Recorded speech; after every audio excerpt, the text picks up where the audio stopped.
Oke, jadi mari kita coba bahas lagi mengenai serialnya dari Gotobun no Hanayome. Yang mana kali ini tuh masih membahas mengenai project animasi barunya ya. Dan ini menarik banget.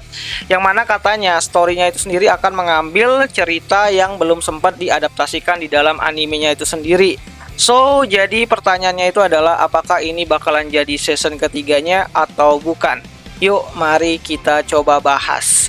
Nah, secara timeline ini menarik banget gitu kan, nggak bisa dibilang sequel, juga nggak bisa dibilang prequel.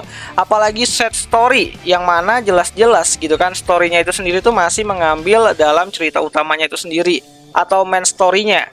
Dan nggak bisa dibilang prequel juga, karena ya kemungkinan saja akan ada adaptasi untuk volume 14,5-nya itu sendiri, yang bakalan diadaptasikan di project tersebut, sebagai pelengkap lah gitu. Dan nggak bisa dibilang sequel juga karena jelas-jelas ini akan lebih banyak menceritakan masa-masa para anggota kembar 5 itu sendiri sebelum movie-nya itu berakhir, atau ceritanya itu sebelum movie-nya itu dimulai gitu kan, cerita movie-nya itu dimulai.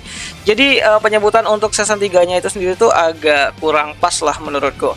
Dan kemungkinan yang paling mendekati adalah adaptasi anime dalam bentuk OVA dengan jumlah episode mungkin lebih dari satu ya.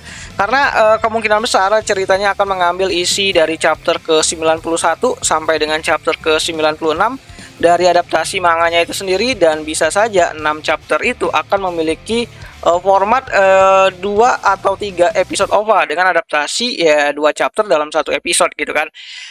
Atau mereka juga bisa membuat mini serial ini tuh sendiri menjadi lebih panjang dengan memasukkan adegan-adegan original yang bisa membuat episodenya itu jadi lebih banyak ya, dengan format anime satu koran lah gitu kan, atau 10 sampai 12 episodean.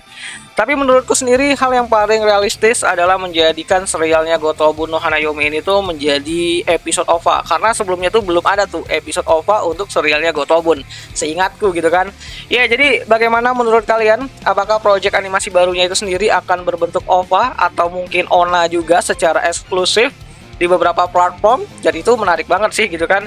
Coba tulis pendapat kalian di kolom komentar, siapa tahu menarik. Ya, kalau aku sendiri sih yang penting tuh bisa lihat Nino lagi gitu kan.